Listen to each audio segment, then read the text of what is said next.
Retirement తర్వాత జీవితం సాఫీగా సాగిపోవాలనేది ప్రతి ఉద్యోగి కల. అయితే ముందు నుంచే ప్రావిడెంట్ ఫండ్ తెలివిగా మదుపు చేసుకోగలిగితే అది సాధ్యమే అంటున్నారు రీజనల్ ప్రావిడెంట్ ఫండ్ ఆఫీస్లో కమిషనర్గా రిటైర్ అయిన శ్రీనివాస్ గారు. లాయర్గాను వీరు సేవలు అందిస్తున్నారు. అసలు పీఎఫ్ అవసరం ఏంటి? పీఎఫ్ ఖాతాదారులకు కేంద్రం అందిస్తున్న సదుపాయాలేంటి? పీఎఫ్ వ్యవస్థలో ఇటీవల కాలంలో వచ్చిన మార్పులేంటి? పీఎఫ్ విత్డ్రాకు ఉన్న పరిమితులేంటి? ఇలా అనేక అంశాలపై శ్రీనివాస్ గారు మనకు తాజా సమాచారాన్ని అందిస్తారు. నమస్కారం శ్రీనివాస్ గారు. నమస్తే. సార్, ఇటీవల కాలంలో ఉద్యోగ భవిష్య నిధి పథకంలో చాలా మార్పులు వస్తున్నాయి.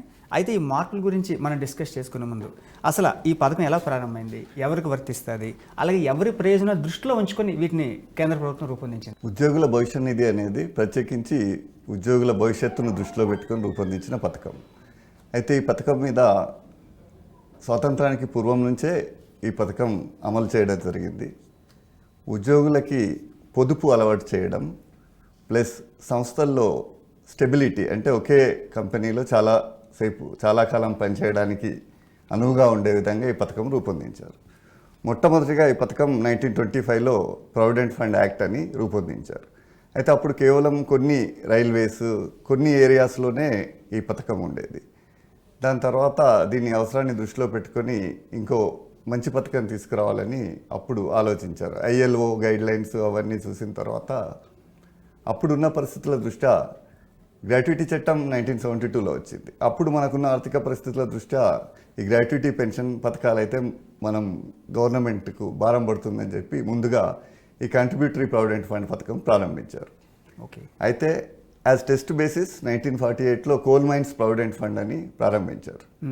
కోల్ మైన్స్ కోసమే, అది కోల్ మైన్స్లో పనిచేసే ఉద్యోగస్తుల కోసం ఇప్పటికీ ఉంది అది సపరేట్గా ప్రావిడెంట్ ఫండ్. దాన్ని ప్రారంభించి అది విజయవంతమైన తర్వాత మొట్టమొదటిసారి 1 నవంబర్ 1952 నుంచి ఎంప్లాయీస్ ప్రావిడెంట్ ఫండ్ యాక్ట్ అని ఒక చట్టం రూపొందించి దాని ద్వారా ఎంప్లాయీస్ ప్రావిడెంట్ ఫండ్ స్కీమ్ పథకాన్ని ప్రారంభించడానికి జరిగింది. ఇది ఎవరికి వర్తిస్తుందంటే, చట్టంలో కొన్ని షెడ్యూల్డ్ ఇండస్ట్రీస్ పేర్కొన్నారు. అంటే ఇప్పుడు జూట్ ఇండస్ట్రీ, బీడీ ఇండస్ట్రీ, ఇలాంటి ఇండస్ట్రీలో ఉంటూ ప్లస్ ఒక సంస్థలో 20 మంది కంటే ఎక్కువ ఉద్యోగులు ఉన్నప్పుడు మాత్రమే ఈ చట్టం వర్తించే విధంగా రూపొందించారు. ప్రస్తుతం ఉద్యోగుల భవిష్య నిధి సంస్థ EPFO ద్వారా నిర్వహించే పథకాలు ఏమేమి ఉన్నాయో ఒకసారి ఎక్స్ప్లెయిన్ చేస్తారా? ప్రస్తుతం ఎంప్లాయీస్ ప్రావిడెంట్ ఫండ్ ఆర్గనైజేషన్ భవిష్య నిధి సంస్థ ద్వారా ప్రధానంగా 3 పథకాలు నిర్వహిస్తున్నారు. ఒకటి ఉద్యోగుల భవిష్య నిధి పథకం 2026, అంటే ఇంతకుముందు ఆ పథకాన్ని 1952 అనేవారు. ఇప్పుడు కొత్తగా వచ్చిన కార్మిక చట్టాల్లో కోడ్లలో భాగంగా కొత్త పథకం వచ్చింది కాబట్టి ఉద్యోగుల భవిష్య నిధి పథకం 2026. ఈ భవిష్య నిధి పథకంలో ఏంటంటే కార్మికుడి వేతనం నుంచి యజమాన్యాల వేతనాల నుంచి చందాలు ఈచ్ కాంట్రిబ్యూషన్ 12%, ఇరువురి కాంట్రిబ్యూషన్ 12% వసూలు చేసి ఇందులో 8.33% ఏమో, అంటే యజమాన్య వాటాలో 8.33% పెన్షన్కి ఫండ్కి డైవర్ట్ చేస్తారు. మొత్తం 15.67% అనేది భవిష్య నిధి పథకంలో జమ చేయడం జరుగుతుంది. రెండో పథకం వచ్చి ఎంప్లాయీస్ పెన్షన్ స్కీమ్ 1995. ఇది ఏంటంటే అంతకుముందు 1971లో ఫ్యామిలీ పెన్షన్ స్కీమ్ అని ఉండేది. అప్పుడు కేవలం కుటుంబంలో, అంటే ఉద్యోగం చేసే వ్యక్తి మరణించినప్పుడు కేవలం కుటుంబ సభ్యులకు మాత్రమే పెన్షన్ వచ్చే విధంగా ఉండేది. ఇది ఇలా అందరికీ ఉపయోగంగా లేదు. వారికి అంటే చనిపోయినప్పుడు మాత్రమే కాకుండా గవర్నమెంట్ ఉద్యోగుల్లాగా బతుకున్నప్పుడు కూడా పెన్షన్ ఇచ్చే సదుపాయం రావాలని ఎంప్లాయీస్ పెన్షన్ స్కీమ్ 1995లో ప్రారంభించారు. దీంట్లో ఏంటంటే యజమాన్యం చెల్లించే చందాలో 12% నుంచి 8.33% అనేది ఈ పెన్షన్ స్కీమ్కి మరల్చి ఈ పెన్షన్ స్కీమ్ ద్వారా పెన్షన్ ఇచ్చే విధంగా రూపొందించారు. ఇప్పుడు ఈ పథకాన్ని కూడా ఎంప్లాయీస్ పెన్షన్ స్కీమ్ 2026 అంటున్నారు. మూడో పథకం employees deposit linked insurance scheme.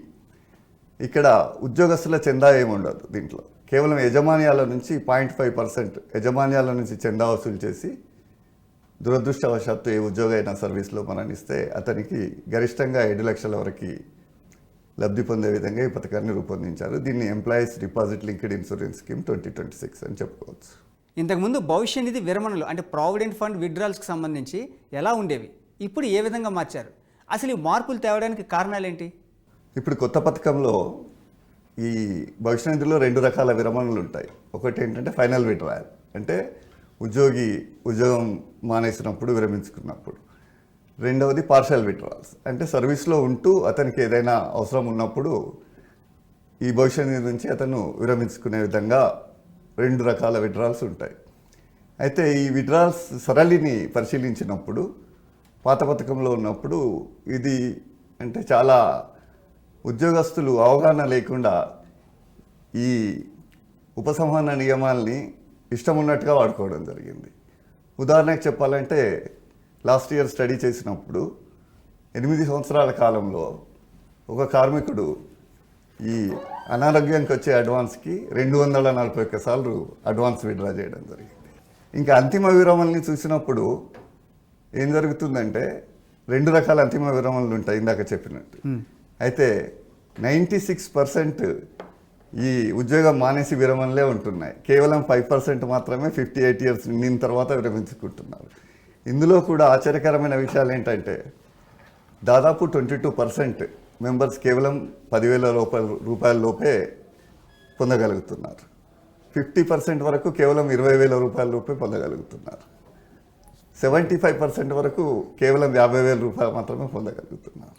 Okay, ఇంత తక్కువ నిధుల్ని మనం వాళ్ళ విరమణకి అవసరాన్ని ఆదుకోలేదు కాబట్టి, ఆర్థిక ఆసరా ఇవ్వలేదు కాబట్టి ఈ నియమాలన్నీ మార్చి ease of living to the members అనే విధంగా కొంత సరళీకృతం చేశారు. సరళీకృతం చేసినప్పుడు ఈ పథకాలు అంతకుముందున్న పథకాల నియమాలన్నింటినీ మార్చేశారు. ఎలా అంటే అంతకుముందు 13 రకాల నిబంధనలు ఉండేవి. వాటిని ఇప్పుడు 3 కేటగిరీలుగా విభజించారు. 3 అంటే 1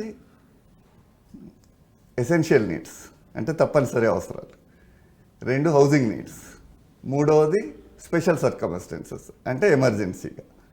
ఇప్పుడు అంతకుముందు ఉదాహరణకి విద్యకి కానీ కుటుంబంలో ఎవరైనా పెళ్ళికి కానీ అడ్వాన్స్ తీసుకోవాలంటే కనీసం 7 సంవత్సరాల సర్వీస్ ఉండాల్సి ఉండేది.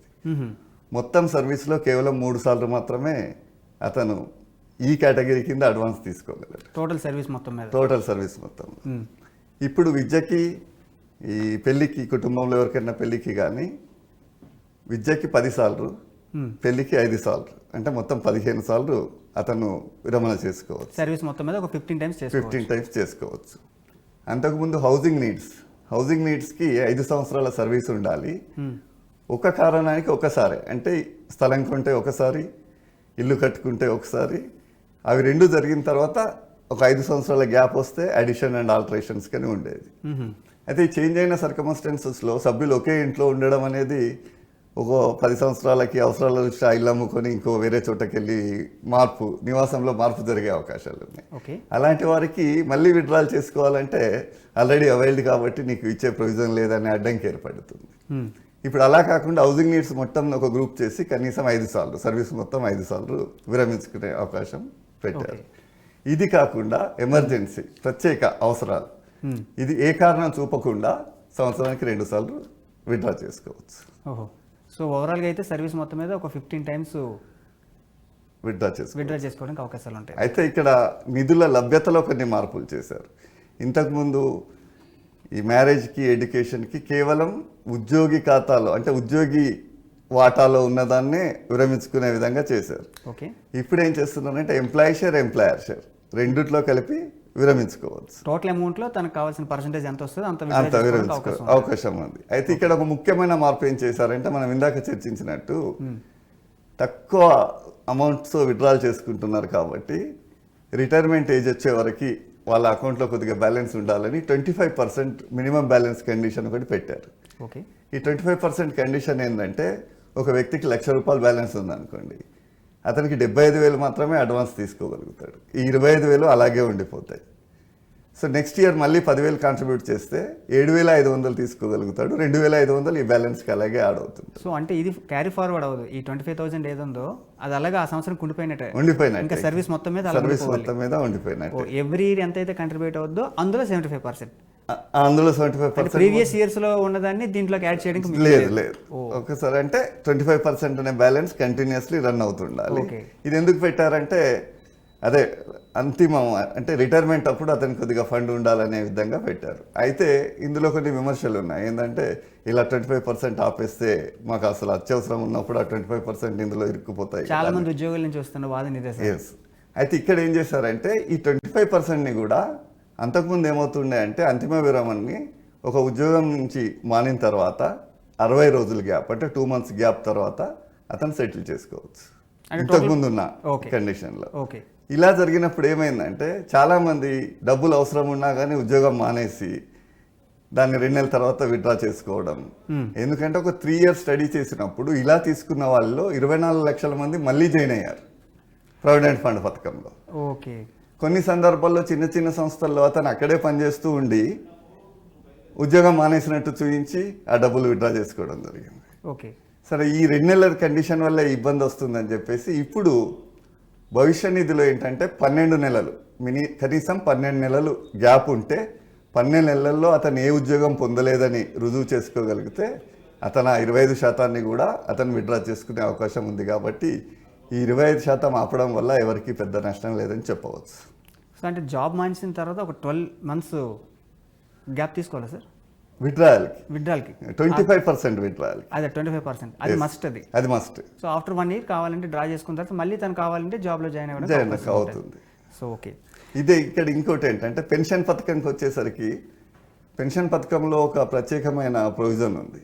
ఏంటంటే ఎవరైనా ఉద్యోగం మానేసి తర్వాత 36 నెలల పాటు ఏ ఉద్యోగంలో చేరకుండా ఉన్నప్పటికీ అతను ఒకవేళ మరణిస్తే దురదృష్టవశాత్తు అతని కుటుంబ సభ్యులకి పెన్షన్ చెల్లింపబడుతుంది. ఇక్కడ అంటే అడ్వాంటేజ్ ఏంటంటే ఆ 36 months ఆయన కాంట్రిబ్యూషన్ ఏం కట్టాడు. ఒక 1 year 6 months ఆయన సర్వీస్ చేస్తాడు, మానేస్తాడు. మిగతా 36 months ఆయన ఎక్కడ ఉద్యోగం రాదు. సరే దురదృష్టవశాత్తు ఈ మధ్య పీరియడ్లో అతను చనిపోతే వాళ్ళ కుటుంబ సభ్యులకు పెన్షన్ వస్తుంది. ఇది తెలియకుండా ఏం చేస్తారంటే ఈ 2 నెలలు ఇవ్వగానే అందరూ పెన్షన్ ఫండ్, పిఎఫ్ ఫండ్ అన్నీ డ్రా చేస్తుంటారు. ఇప్పుడు ఏం చేశారంటే దీన్ని కొద్దిగా ఎక్కువ జాగ్రత్తగా అమలుపరచాలని ఈ పెన్షన్ ఫండ్లో ఉన్న డబ్బుల్ని ఎవరైతే 10 ఏళ్ల లోపు సర్వీస్ ఉండి విత్డ్రాల్ బెనిఫిట్ తీసుకోవాలో వాళ్ళకి మాత్రం 36 months కండిషన్ పెట్టారు. పెన్షన్లో ఉన్న డబ్బుల్ని విరమించుకోవడానికి ఉద్యోగం మానిన తర్వాత 36 నెలల పాటు ఎక్కడ చేరకుండా ఉంటే ఎంప్లాయీస్ పెన్షన్ స్కీమ్లో ఉన్న నిధుల్ని అతను విత్డ్రా చేసుకోవచ్చు. ప్రతి నెల ఎంప్లాయీ కంట్రిబ్యూషన్ చెల్లించాల్సి ఉంటుంది కదా. కొన్ని సందర్భాల్లో యాజమాన్యం ఈ నిధులు చెల్లించకపోతే ఈపీఎఫ్ఓ ఏమైనా చర్యలు తీసుకునే అవకాశం ఉంటుందా? యాక్చువల్లీ ఉద్యోగ నిధి భవిష్య నిధి పథకం ప్రకారం యజమాన్యాలు ప్రతి నెల 15వ తారీఖు లోపల ఈపీఎఫ్ కాంట్రిబ్యూషన్ చెల్లించాలి. కొన్ని సందర్భాల్లో యజమాన్యాలు చెల్లించకుండా ఉంటే ఈపీఎఫ్ఓకి ఖచ్చితంగా చర్యలు తీసుకునే అధికారం ఉంటుంది. అయితే ఇప్పుడున్న పరిస్థితుల దృష్ట్యా ఇలాంటి సందర్భాల్లో ఆ ఉద్యోగస్తులు సంబంధిత ప్రాంతీయ పిఎఫ్ కార్యాలయానికి ఈ విషయాన్ని వివరించాల్సి ఉంటుంది. అప్పుడు మాత్రమే అక్కడి నుంచి చర్యలు తీసుకోవాల్సి వస్తుంది. చట్ట ప్రకారం ఏంటంటే ఇలాంటి నేరాలకు ఒకవేళ ఉద్యోగస్తుల వేతనం నుంచి కట్ చేసి అది కట్టకుండా ఉంటే దానికి ఎక్కువ శిక్ష ఉంటుంది. యజమాన్యం చందాలు మాత్రమే కట్టకుంటే దానికి ఒక రకమైన శిక్ష ఉంటుంది. ఇక్కడ ఉద్యోగస్తుల నుంచి నిధులు వసూలు చేసి కట్టకుండా ఉంటే అది 420 సెక్షన్ కింద క్రిమినల్ అఫెన్స్, 406 కింద బ్రీచ్ ఆఫ్ ట్రస్ట్ ఇలాంటి కేసులు జరుగుతాయి. యజమాన్య చందా కట్టకుంటే భవిష్య నిధి చట్టం ప్రకారం ప్రాసిక్యూషన్ వేయడం జరుగుతుంది. దాదాపు 1 సంవత్సరం నుంచి 3 సంవత్సరాల వరకు జైలు శిక్షలు విధించే అవకాశం ఉంది. అయితే ఇక్కడ ముఖ్యంగా కావాల్సింది ఏంటంటే ఈ విషయాన్ని భవిష్య నిధి కార్యాలయం దృష్టికి తీసుకుపోగలగడం అనేది చాలా ఇంపార్టెంట్ విషయం. అంటే ఈపీఎఫ్ఓ గమనించదు అంటే ఏదైనా ఒక సంస్థ పర్టికులర్గా ఇంతకాలం పాటు ఎంప్లాయీస్ దీంట్లో ఫండ్స్ జమ చేయట్లేదు అన్న దీంట్లో ఈపీఎఫ్ఓ నుంచి కూడా ఖచ్చితంగా గమనిస్తుంది. ఇప్పుడున్న కొత్త ఐటీ దాంట్లో ఈపీఎఫ్ఓ కూడా ప్రతి నెల చెక్ చేస్తుంటే 3 months ఒకసారి ఈపీఎఫ్ఓ నుంచి కూడా నోటీసులు ఇవ్వడం జరుగుతుంది. అయితే కొన్ని సందర్భాల్లో మన భారతీయ చట్టాల ప్రకారం సాక్ష్యాలు అవసరం పడతాయి ఏదన్నా చర్యలు తీసుకున్నప్పుడు. అందుకని ఉద్యోగస్తులు ఏం చేయాలంటే వాళ్ళ పే స్లిప్లు అలాంటివన్నీ భద్రంగా ఉంచుకుంటే ఇలాంటి ఏమన్నా ఇన్వెస్టిగేట్ చేయాల్సి వచ్చినప్పుడు చర్యలకు మంచి అవకాశం ఉంటుంది. సో ఎంప్లాయీ అనేవారు స్వతహాగా వాళ్ళు ముందు ఇనిషియేటివ్ తీసుకొని కంప్లైంట్ రైజ్ చేస్తే దాన్ని బట్టి మిగతా ప్రొసీడింగ్స్ అన్ని ఆధారపడి ఉంటాయంట. ఎందుకంటే ఉద్యోగ భవిష్య నిధి సంస్థ నుంచి డిఫాల్ట్ రాగానే నోటీసులు ఇస్తారు. 3 months 6 months తర్వాత నోటీసులు ఇస్తారు. ఉద్యోగస్తులు సరిగా స్పందించరు. అక్కడ ఉన్న పరిస్థితుల బట్టి వాళ్ళు ప్రత్యక్ష ఇన్స్పెక్షన్ చేయడం అనేది కొద్దిగా లేట్ అవుతుంది అంతే. సో అలా చూస్తే చట్టం ప్రకారం చెల్లించాల్సినవి యాజమాన్యాలు చెల్లించకపోతే ఉద్యోగులకు ఆర్థికంగా అంటే పిఎఫ్ ఇప్పుడు 60 years 58 years సర్వీస్ దీంట్లో ఉంటుంది, ఎలాంటి నష్టం వచ్చే అవకాశం ఉంటుంది? ఇక్కడ 2 విషయాలు ఉన్నాయి. ఇప్పుడు మనం 2 పథకాల గురించి మాట్లాడుకోవాలి దీంట్లో. ఒకటి ఉద్యోగుల భవిష్య నిధి పథకం, ఉద్యోగుల పెన్షన్ పథకం 1995. ఉద్యోగుల భవిష్య నిధి పథకంలో ఏంటంటే వేతనం చెల్లించబడకుండా వేతనం చెల్లించాల్సి ఉంటే, అంటే ఆ నెలకి వేతనం డ్యూ ఉంటే దాని మీద యాజమాన్యం చెల్లించాలి. ఇది చెల్లించకుండా ఉంటే ఈపీఎఫ్ఓ నుంచి చర్యలు తీసుకోబడతాయి, కానీ చాలా కొద్దిగా టైం ప్రాసెసింగ్ ఉంటుంది. ఎలా అంటే దాన్ని విచారించాలి, ఓకే, దాన్ని మొత్తాన్ని నిర్ధారించిన తర్వాత ఎంక్వైరీ, 7A ఎంక్వైరీ అని అంటాం. దాన్ని నిర్ధారించిన తర్వాత అప్పుడు రికవరీ యాక్షన్స్ వస్తాయి. రికవరీ యాక్షన్లో యజమాన్యం ఎవరైతే మెయిన్ పర్సన్ పిఎఫ్కి ఇచ్చిన రిటర్న్లో ఎవరిని యజమానిగా పేర్కొన్నారో అతన్ని అరెస్ట్ చేయొచ్చు, అతన్ని ప్రాసిక్యూట్ చేయొచ్చు, ప్రాసిక్యూషన్ ద్వారా జైలు శిక్ష వేయించవచ్చు. ఇవన్నీ కాకుంటే ఆ సంస్థకు సంబంధించిన ఆస్తుల్ని వేలం వేసి కూడా రికవరీ చేసి భవిష్య నిధి చందాలో జమ చేయవచ్చు. కాకపోతే ఈ ప్రాసెస్ అంతా అయ్యే వరకు ఎంప్లాయీస్కి మాత్రం భవిష్య నిధి అందకుండా ఉండే అవకాశం ఉంది. అయితే ఇక్కడ చట్టం కల్పించిన ప్రత్యేక రక్షణ ఏంటంటే, అదే ఎంప్లాయీస్ పెన్షన్ పథకంలో సెక్షన్ 16లో గ్యారంటీ ఇచ్చింది. ఏంటంటే ఒకవేళ ఎంప్లాయర్ డిఫాల్ట్ అయినా కానీ ఉద్యోగి అతను ఉద్యోగం చేసినట్టు రుజువు చేయగలిగితే పెన్షన్ మాత్రం ఇవ్వాల్సి ఉంటుందనేది గ్యారంటీ బెనిఫిట్. కానీ చాలామంది దీన్ని తెలియక యజమాన్యాలు కట్టలేదని దాన్ని పరిశీలించకుండా దాన్ని ఫాలో చేయకుండా ఉంటారు. కానీ ఖచ్చితంగా యజమాన్యాలు కట్టకుండా కానీ పెన్షన్ గురించి ఉద్యోగస్తులు క్లెయిమ్ చేయవచ్చు. అంటే ఈ విషయంలో ఎంప్లాయీ ఎలాంటి జాగ్రత్తలు తీసుకోవాల్సిన అవసరం ఉంటుంది?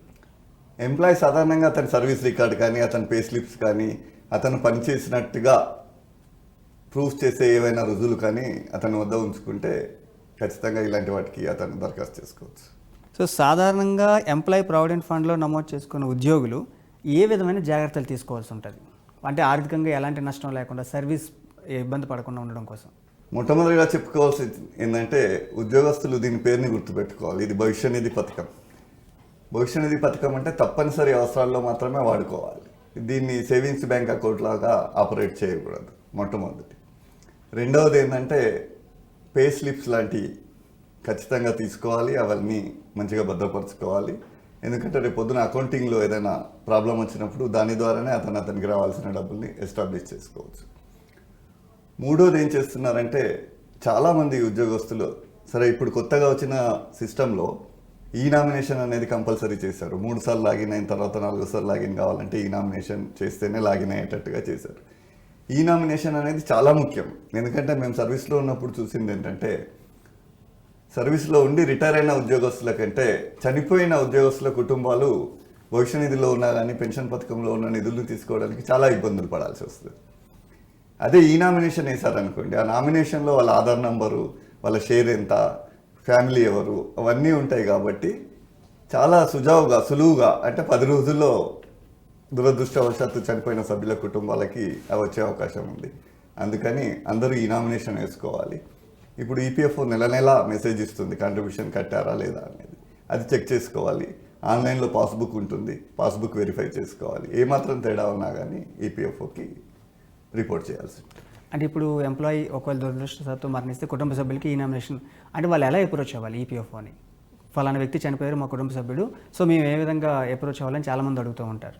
దాని ప్రొసీజర్ ఎలా ఉంటుంది? యాక్చువల్లీ దానికి 2 ఫామ్స్ ఉంటాయి, ప్రిస్క్రైబ్డ్ ఫామ్స్ ఆన్లైన్లో ఉన్నాయి, ఫామ్ 20, ఫామ్ 5AF అని. కానీ ఈ నామినేషన్ వేసిన సభ్యులకి ఏంటంటే వాళ్ళ ఆధార్ నంబర్ ద్వారా ఈ కుటుంబ సభ్యులు కూడా డైరెక్ట్గా యూఏఎన్ లాగిన్ అయ్యి డైరెక్ట్గా వాళ్ళు క్లెయిమ్ రైజ్ చేసుకునే అవకాశం ఉంది. చాలా మంచి సౌలభ్యం. కానీ ఎక్కువ మంది దీన్ని వాడుకోకుండా, అంటే ఈ నామినేషన్ వేయకుండా ఉండడం వల్ల సమస్యలు వస్తున్నాయి. కుటుంబ సభ్యుల ధృవీకరణ కూడా కష్టం అవుతుంది ఈ నామినేషన్ వేయకుంటే. అందుకని ఈ నామినేషన్ వేసింది ఉంటే వాళ్ళు మా ఆఫీస్ చుట్టూ కూడా తిరగాల్సిన అవసరం ఉండదు, డైరెక్ట్ లాగిన్ అయ్యి అప్లై చేసుకోవచ్చు. ఒకవేళ ఈ నామినేషన్ వేయకుండా ఉంటే సంబంధిత యజమాన్యాల ద్వారా కుటుంబ సభ్యుల ధృవీకరణ పత్రం తీసుకొని నిర్ధారిత ఫామ్స్ సబ్మిట్ చేయాల్సి ఉంటుంది. ఓకే, అలా సబ్మిట్ చేసి ఎన్ని రోజుల్లోగా వాళ్ళకి అందే అవకాశం ఉంటుంది సార్? Maximum days? ఇప్పుడైతే మ్యాక్సిమం ఒకవేళ అన్నీ కరెక్ట్గా ఎన్క్లోజర్స్ అన్నీ కావాల్సిన నిర్ధారిత పత్రాలన్నీ కరెక్ట్గా ఉంటే 10 రోజుల్లోనే వచ్చేస్తుంది. ఓకే, సో వాళ్ళకి ఆర్థికంగా కొంత సౌలభ్యం ఉండే అవకాశం ఈ టైంలో ఉంటుంది. దాంతోపాటు ఎంప్లాయీ ప్రావిడెంట్ ఫండ్ స్కీమ్ ప్రారంభమై దాదాపు ఒక 30 సంవత్సరాల పైన పూర్తయింది. సో ఇప్పటికీ కనీస పెన్షన్ కేవలం 1000 రూపాయలుగానే ఉంటుంది. అంటే ఇది న్యాయమేనా? ఎందుకు అంటే ఇప్పుడు ఖర్చులు పెరిగాయి, ద్రవ్యోల్బణం అవన్నీ మీకు తెలుసు. సో అసలు ఈ పెన్షన్ పెంపుదలలో ఉన్న ఇబ్బందులు ఏంటి గవర్నమెంట్కి? నిజానికి ఇది చాలా ఆలోచించాల్సిన ప్రశ్న. ఎందుకంటే 1995లో పెన్షన్ ప్రారంభమైంది, ఇప్పటికి 30 years అయింది. ఇప్పటికీ దాదాపుగా 81 లక్షల మంది పెన్షనర్స్ ఉన్నారు. విచారించాల్సిన విషయం ఏంటంటే ఇందులో 32 లక్షల మంది కేవలం 1000 రూపాయల పెన్షన్ మాత్రమే పొందుతున్నారు. నిజంగా చాలా బాధపడాల్సిన విషయం అండి. ఒక్క 0.78% మాత్రమే 5,000కి మించి పెన్షన్ పొందగలుగుతున్నారు. అంటే దాదాపుగా 99% 5,000 లోపు పెన్షన్ మాత్రమే పొందగలుగుతున్నారు. ఇది నిజానికి ఏ విధంగా సరిపోదు. అయితే ఇక్కడ వచ్చిన ఇబ్బందులు ఏంటంటే స్కీమ్ 1995లో ప్రారంభమైంది. స్కీమ్ ప్రారంభమైన నుంచి అది కొద్దిగా లేట్గానే ప్రారంభమైంది. దాని తర్వాత ఇప్పుడే స్కీమ్ ప్రారంభమై ఇప్పుడే యాక్చువల్లీ 30 years సర్వీస్ అయింది. ఇప్పుడు యాక్చువల్ రిజల్ట్ రావాలి దీనికి. కానీ ఈ రోజుకి యావరేజ్ మెంబర్ పెన్షన్ కేవలం 2,600 మాత్రమే ఉంది. యావరేజ్ విడో పెన్షన్ కేవలం 1,700 రూపాయలు మాత్రమే ఉంది. దీనికి 2 కారణాలు ఉన్నాయి. ఒకటి ఉద్యోగస్తుల నుంచి, ఒకటి ప్రభుత్వం నుంచి. ఉద్యోగులు ఏం చేస్తున్నారంటే సర్వీస్ పూర్తి చేయకుండానే చిన్న చిన్న సర్వీసులని వాళ్ళు ఎప్పటికప్పుడు సెటిల్ చేసుకోవడం మూలాన 58 ఏళ్ళు నిండేసరికి కావాల్సినంత పూర్తి సర్వీస్ ఉండకపోవడం మూలాన పెన్షన్ తగ్గడం జరుగుతుంది. అదే కొన్ని యజమాన్యాలు ఏం చేస్తున్నాయంటే సపోజ్ బీడీ కార్మికులను తీసుకోండి, వాళ్ళకి నెలకి 200, 400 వేతనం చూపించి డబ్బులు కడుతున్నారు. 2021లో ఒక స్టాటిస్టిక్స్ తీసినప్పుడు ఈపీఎఫ్ఓలో ఉన్న 6 కోట్ల సభ్యుల్లో 3 కోట్ల మంది కేవలం 600 రూపాయల వేతనం మీద పెన్షన్ చందా కడుతున్నారు. 600 రూపాయల వేతనం కట్టినప్పుడు అది ఖచ్చితంగా పెన్షన్ తక్కువే వస్తుంది. ఇలాంటి అన్ని ఇబ్బందుల వల్ల పెన్షన్ కొద్దిగా ఇబ్బందిగా ఉంది. పెన్షన్ పెంపు అనేది గవర్నమెంట్ కొద్దిగా ఎక్కువ ఆలోచిస్తుంది. ఇంకా నేను చెప్పదలుచుకున్నది ఏంటంటే సరే ఇవన్నీ ఒక ఇబ్బందులు. గవర్నమెంట్ ఏం చెప్తుందంటే యాక్చువేరియల్ వాల్యుయేషన్స్, పెన్షన్ పథకం అనేది పూల్డ్ ఫండ్, అంటే అందరిది కలిపి ఒక దగ్గర వేసి దాని ద్వారా అందరికీ బెనిఫిట్ ఇచ్చేది. అయితే గవర్నమెంట్ ఏం చెప్తుందంటే దీన్ని మేము యాక్చువేరియల్ వాల్యుయేషన్ చేసినప్పుడు లేటెస్ట్గా అవైలబుల్ ఉంది, మనకి 1819 వాల్యుయేషన్ రిపోర్ట్ ఉంది. ఇందులో 35,000 కోట్లు లోటు చూపిస్తుంది. అందుకని మేము ఇవ్వలేకపోతున్నాము. ఈ యాక్చువేరియల్ రిపోర్ట్ని దీనికి ఉన్న గణాంకాలని నేను అన్నీ పరిశీలించినప్పుడు గమనించింది ఏంటంటే యాక్చువల్ రిపోర్ట్లో ఈపీఎఫ్ఓ సరి అయిన గణాంకాలు ఇవ్వడంలో ఫెయిల్ అవుతుందని చెప్పవచ్చు. ఎందుకంటే చాలామంది డేట్ ఆఫ్ బర్త్ ఉండదు, వాళ్ళ సర్వీస్ డీటెయిల్స్ ఉండవు. ఇందువల్ల ఆ అంచనాలు తారుమారు అవుతున్నాయి అని గవర్నమెంట్కు అదే యాక్చువల్ రిపోర్ట్ ముందు పెట్టినప్పుడు గవర్నమెంట్ దానికి పెంచడానికి సుముఖంగా లేదు. 2014లో 1000 రూపాయలు మినిమం పెన్షన్ చేశారు. ఇప్పటికీ దానికి సంవత్సరానికి గవర్నమెంట్ దాదాపుగా 1000 కోట్లు సహాయం చేస్తుంది. శ్రీనివాస్ గారు, ఇప్పుడు మీరు చెప్పిన సమాచారం బట్టి చూస్తే ఇప్పటికీ కనీస పెన్షన్ కేవలం 1000 రూపాయలు ఉంది. కానీ కార్మికుల నుంచి, ఉద్యోగుల నుంచి వస్తున్న డిమాండ్ ఏంటంటే కనీసం నెలకి 7,500 రూపాయలు వస్తే కానీ మేము నెల గడపడం కష్టంగా ఉంది, కాబట్టి మినిమం పెన్షన్ 7,500 చేయమని చెప్పేసి అంటున్నారు. ఇప్పుడున్న రేట్లు, ద్రవ్యోల్బణం, వివిధ వస్తువుల రేట్లు దానికి సంబంధించి అంటే ప్రభుత్వం ఎలాంటి చర్యలు తీసుకునే అవకాశం ఉంది? అంటే ఎంప్లాయీస్ ఆశించే అవకాశం ఉంటుందా? అలాంటిది ఎంప్లాయీస్ ఖచ్చితంగా పెంపుదల ఆశించడం సహజం. కానీ గవర్నమెంట్ నేను ఇందాక చెప్పినట్టు యాక్చువేరియల్ రిపోర్ట్లో వచ్చిన లోటును బట్టి 7,500 రూపాయలు పెంచడానికి మాత్రం ఏ విధమైన సుముఖంగా లేదు. బట్ ఖచ్చితంగా పాజిటివ్గా పరిశీలిస్తున్నారు. దీన్ని దాదాపు 3,000 వరకు పెంచే అవకాశం ఉంది. అయితే ఇప్పుడు 1000 రూపాయల పెన్షన్కి దాదాపుగా 1000 కోట్లు గవర్నమెంట్ సాలీనా ఇస్తుంది. దీన్ని 2,000 చేసినప్పుడు 4,600 కోట్లు, 3,000 చేసినప్పుడు దాదాపుగా 10,000 కోట్లు వస్తాయని ఒక అంచనా వేశారు. గవర్నమెంట్ ఈ విషయాన్ని చాలా సునిశ్చితంగా పరిశీలిస్తుంది. బహుశా పెంపుదల నిర్ణయం తొందరగానే రావచ్చు. సో మీరు ఒక పుస్తకం రాశారు ఈపీఎఫ్కి సంబంధించి టోటల్ అన్ని డీటెయిల్స్ కన్నా మెది చేసేసి, దాని పేరు అన్హియర్డ్ క్రైస్ అన్సీన్ టీయర్స్. అంటే అందులో ఏ ఇన్ఫర్మేషన్, అంటే ఒక ఉద్యోగి తనకు సంబంధించిన అన్ని రకాల డౌట్స్ క్లారిఫై చేసుకునే విధంగా ఉందా? ఏ అంశాలు అందులో పొందుపరిచారు? యాక్చువల్లీ ఈ బుక్ ఏంటంటే నేను రాసింది అన్సీన్ టీయర్స్ అన్హర్డ్ క్రైస్. ఇది స్పెషల్లీ ఈపీఎస్ 1995 పెన్షన్లో ఇందాక మనం చర్చించింది పెన్షన్ ఎందుకు పెంచలేకపోతున్నారనే విషయం దాదాపుగా 30 సంవత్సరాల డాటా తీసి ఈ పుస్తకం నేను రాయడం జరిగింది. ఈ పుస్తకంలో నేను చర్చించింది ఏంటంటే ఎందుకు గవర్నమెంట్ 1000 రూపాయల నుంచి దీన్ని పెంచలేకపోతుందని. దాదాపు 30 సంవత్సరాలు స్కీమ్ పెట్టిన నుంచి నేను దీన్ని డాటా మొత్తం తీశాను. ఇక్కడ 2-3 ముఖ్య విషయాలు గమనించాం. ఏంటంటే ఈపీఎఫ్ఓ యాక్చువేరియల్ ఇచ్చేటప్పుడు డాటాలో చాలా షార్ట్ ఫాల్స్ ఉన్నాయి. డెఫిసిట్ డాటా ఉండడం మూలాన యాక్చువేరియల్ రిపోర్టు తప్పుగా వచ్చి ఎక్కువ డెఫిసిట్ కనిపిస్తుందని భావిస్తున్నారు. ఉదాహరణకి 18-19 యాక్చువేరియల్ డేటా చూసినప్పుడు డార్మెంట్ అకౌంట్స్ అని అంటాం మనం. డార్మెంట్ అకౌంట్స్ అంటే దాదాపు 16 crores డార్మెంట్ అకౌంట్స్ చూపించారు. 16 crores ఒక వ్యక్తికి 7,533 రూపాయలు విడ్రాల్ బెనిఫిట్ చెల్లించాల్సి ఉంటుంది అని యాక్చువేరియర్ పేర్కొన్నారని చెప్పారు. అంటే దాదాపుగా ఇదే 1,06,000 కోట్ల రూపాయలు అవుతుంది. కానీ ఒక వ్యక్తికి 7,533 విడ్రాల్ బెనిఫిట్ వచ్చే అవకాశం లేదు. ఎందుకంటే ఈపీఎఫ్ఓనే మరొక సందర్భంలో వాళ్ళ దగ్గర ఉన్న అకౌంట్లలో 21 కోట్ల అకౌంట్లలో కేవలం 1,000 రూపాయల బ్యాలెన్స్ ఉందని చెప్పింది. ఇప్పుడు 1,000 రూపాయల బ్యాలెన్స్ ఉన్నప్పుడు విడ్రాల్ బెనిఫిట్ 7,533 వచ్చే అవకాశం లేదు. దీన్ని ఈపీఎఫ్ఓ వాళ్ళ డాటాని చాలా ఫిల్టర్ చేసి మెటిక్యులస్గా స్టడీ చేసి ఈపీఎఫ్ఓ ఒక వ్యక్తికి ఆ డార్మెంట్ అకౌంట్ కానీ రెగ్యులర్ అకౌంట్ కానీ ఎంత విడ్రాల్ బెనిఫిట్ ఇచ్చేది ఉంది అని చూసినప్పుడు ఖచ్చితంగా యాక్చువరియల్ వాల్యుయేషన్లో తేడా వచ్చి ఈపీఎఫ్ఓ పెన్షన్ పెంచగలదనేది ఈ బుక్లో రాశారు. ఈ బుక్లో ఇంకా ఏం చెప్పదలుచుకున్నామంటే ఇప్పుడు employees pension fund scheme corpus దాదాపు 10 లక్షల కోట్లు ఉంది. ఈ 30 సంవత్సరాల లెక్కలు తీసినప్పుడు ఈ 10 లక్షల కోట్లలో దాదాపు 3 లక్షల కోట్లు ఇంట్రెస్ట్గా వచ్చిన కార్పసే ఉంది. సో అసలు 7 లక్షల కోట్లు అయితే వడ్డీ 3 లక్షల కోట్ల దగ్గర ఉంది. ఓకే, అదే 24-25 సంవత్సరాలకు లెక్క చూసినప్పుడు వడ్డీ ఆదాయం 64,000 కోట్లు ఉంది. పెన్షన్ అండ్ విడ్రాల్ బెనిఫిట్ ఇచ్చింది 27,000 కోట్లు ఉంది. అంటే దాదాపుగా 35,000 కోట్లకు పైగా వడ్డీలోనే సర్ప్లస్ కనిపిస్తుంది. మరి అలాంటప్పుడు పెన్షన్ ఎందుకు పెంచలేకపోతున్నారన్నది ఈ పుస్తకం ద్వారా నేను వివరించాను. ప్రభుత్వ దృష్టికి పోతే ఇలా ఇంట్రెస్ట్లో సర్ప్లస్ ఉన్నప్పుడు నార్మల్లీ మ్యూచువల్ ఫండ్స్ చూసినప్పుడు ఒక జనరల్ ప్రిన్సిపల్ ఉంటుంది. సరే, ఒక 4% విత్డ్రా చేస్తే ఆ ఫండ్ అలాగే ఉంటుంది అని చెప్పి అసలు అలాగే ఉంటుంది. వీళ్ళు ఎస్పీడబ్ల్యూ దగ్గర విత్డ్రా చేసుకుంటూ ఉండొచ్చు ఎవరి మంత్. ఇప్పుడు 10 లక్షల్లో 40,000 కోట్లు ఇస్తే దాదాపుగా పెన్షన్ 4,500 రూపాయలు పెంచవచ్చు. సో అంటే మామూలుగా 7,500 డిమాండ్ ఉంది, 3,000 రూపాయలు ఇచ్చే అవకాశం ఉంది. కానీ ఇట్లా మీరు చెప్పిన దాని ప్రకారం అయితే 4,500 ఇచ్చే అవకాశం ఉంది. అంటే ఆ రకంగా ఉద్యోగికి బెనిఫిటే ఉంటుంది. అవును, మరి ప్రభుత్వం ఎలాంటి చర్యలు తీసుకునే అవకాశం ఉంటుంది? అది కేవలం డాటా వల్ల వచ్చిన ఇబ్బందులే అని చెప్తాను నేను. ఏంటంటే ఈ కార్పస్ని కూడా మొత్తం భాగాలు ఇప్పుడు పెన్షన్ స్కీమ్ పెట్టిన నుంచి పెన్షన్ స్కీమ్లో దాదాపు 8 కోట్ల మంది విత్డ్రాల్ చేసుకున్నారు. గత 10 సంవత్సరాల నుంచి చూసినా కానీ 10 సంవత్సరాల లెక్కలు తీసినప్పుడు కూడా మొత్తం వచ్చింది 4,84,000 కోట్లు అయితే ఇచ్చింది 2,24,000 కోట్లు. మిగిలి కూడా 2,48,000 కోట్లు ఉంది అటు ఇటుగా ఉజ్జాయింపుగా. అలాంటప్పుడు దీన్ని సరైన విధంగా లెక్కిస్తే వచ్చిన వడ్డీతోటే, ఉదాహరణకి ఇప్పుడు వచ్చిన వడ్డీని యాజ్ ఇట్ ఈజ్గా పంచినా కానీ 7,500 రూపాయల పెన్షన్ ఈజీగా ఇవ్వవచ్చు. కానీ ఇక్కడ ఈపీఎఫ్ఓ ఎక్కడ భయపడుతుందంటే పెన్షన్ స్కీమ్ అనేది ఇలా తాత్కాలికమైన నిర్ణయాలు తీసుకోవడం వల్ల కంటిన్యూ అయ్యే ఉద్యోగులకు ఫ్యూచర్లో పెన్షన్ ఇవ్వగలమా లేదా అనే యాక్చువరియల్ వాల్యుయేషన్ వల్ల డిసిషన్ ఆగుతుంది.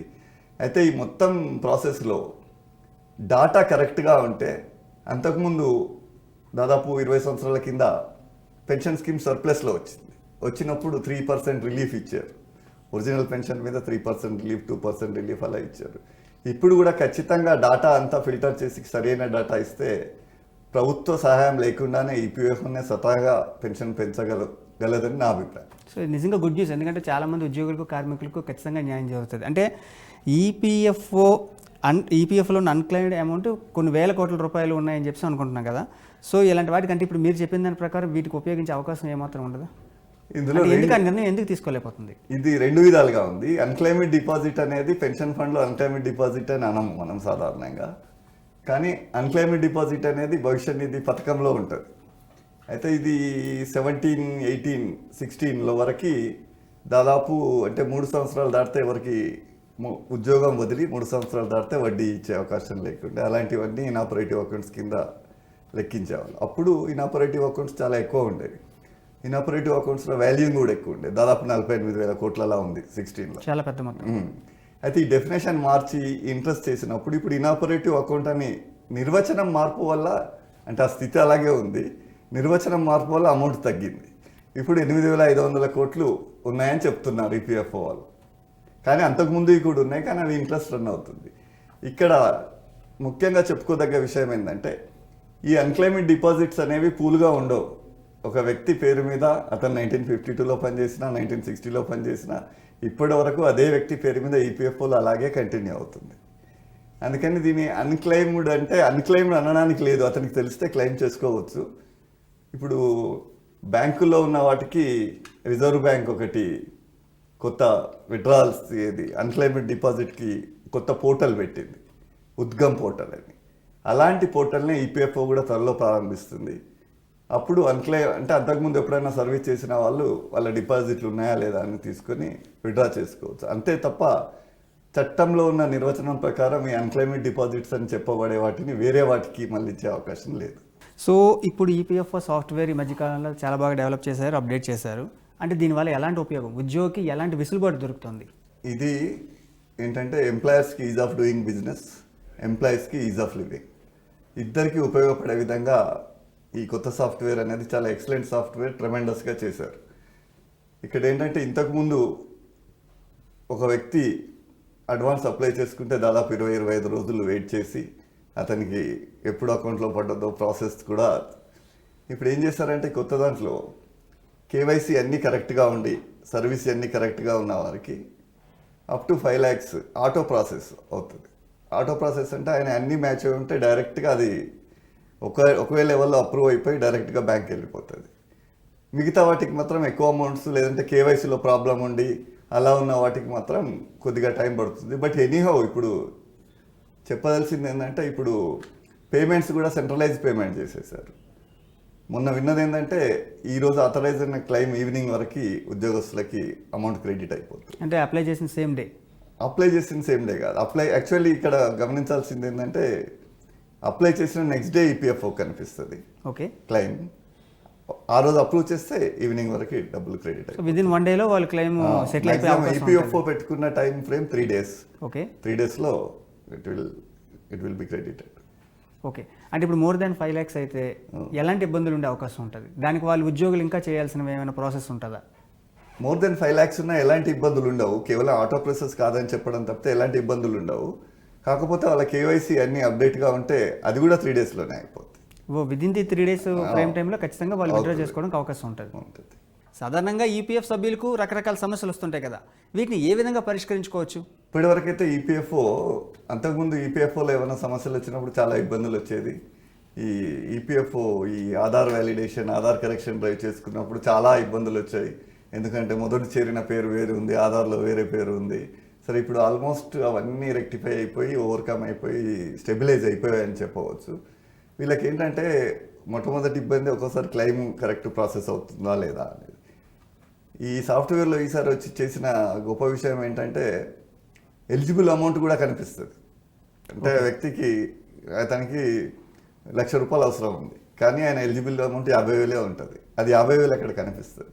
టోటల్గా అంటే ఎంత విత్డ్రా చేసుకోవడానికి అవకాశం ఉంటుంది అది కనిపిస్తుంది. కాబట్టి అది ప్రాసెస్ స్పీడ్ అయిపోతుంది, ఇంకా అతను అంతే అప్లై చేసుకుంటాడు.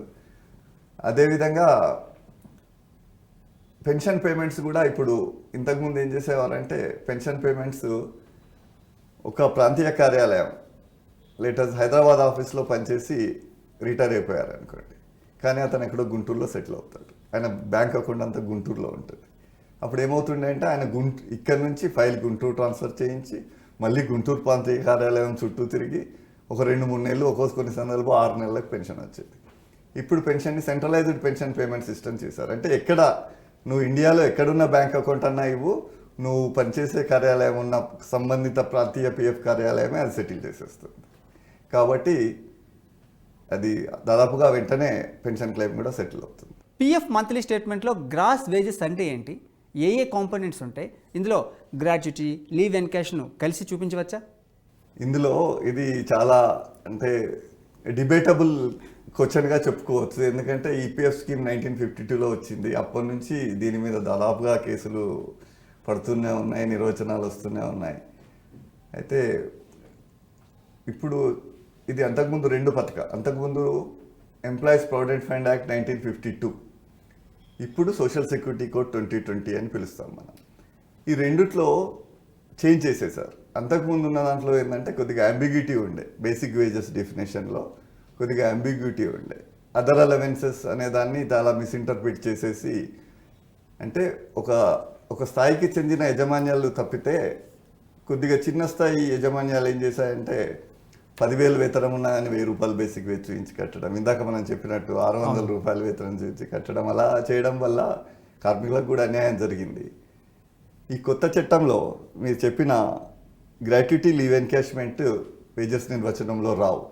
అయితే కొత్త వేజెస్లో ఒక చాలా చక్కగా ఆయన ఏం నిర్వచించారంటే అన్ని అలవెన్స్లు ఇచ్చారు. అందులో ఇచ్చి ఒకవేళ అన్ని అలవెన్స్లు అంటే ఈ మిగతా రకాల అన్ని అలవెన్స్లు ఇచ్చారు, హెచ్ఆర్ఏ మిగతా అన్ని అలవెన్స్లు ఇచ్చిన తర్వాత వాళ్ళు ఏం చెప్తున్నారంటే ఈ అలవెన్స్లకి ఇట్లా బేసిక్ వేజెస్ అంటే బేసిక్ డిఏ ఏదైతే ఎమల్మెంట్స్ ఇస్తున్నామో అవిటికి 50% మించి ఒకవేళ ఈ అలవెన్స్లు ఉంటే స్టాచ్యుటరీ కంప్లైంట్స్కి మాత్రం 50% బేసిక్ వేజ్ కిందనే తీసుకుంటారు.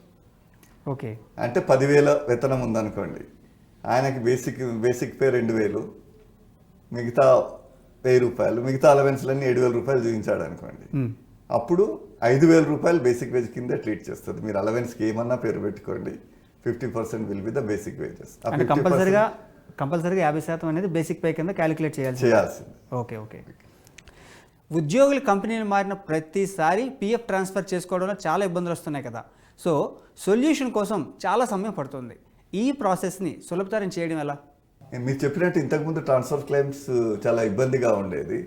అయితే ఈ ఆధార్ వ్యాలిడేషన్ వచ్చినాక ఏం ప్రాబ్లం వచ్చేసిందంటే ఒక దగ్గర జె శ్రీనివాస్, ఒక దగ్గర జరగం శ్రీనివాస్, ఇలా ఉండడం మూలాన అది మ్యాచ్ కాకుండా అతను ఆ పాత కార్యాలయం చుట్టూ తిరగాల్సి వచ్చేది. అక్కడ నుంచి ఇక్కడికి వస్తే ఇది మ్యాచ్ కాకుండా ఉండేది. ఇప్పుడు కొత్త సాఫ్ట్వేర్లు ఏం చేశారంటే మీకు ఎక్కడ అకౌంట్ ఉన్నా కానీ దాన్ని మీరు ఆధార్తో కేవైసీ వ్యాలిడేట్ చేసుకుంటే మీరు ఇంకా అసలు ఫామ్ 13 అప్లై చేసుకోవాల్సిన అవసరం లేదు. అందులో మీరు జస్ట్ లింక్ కొడితే అమౌంట్ ఇక్కడికి ట్రాన్స్ఫర్ అయిపోతుంది. ఇప్పుడు చాలా సులువు, ఇప్పుడు చాలా ఈజీ ట్రాన్స్ఫర్ చేసుకోవడం.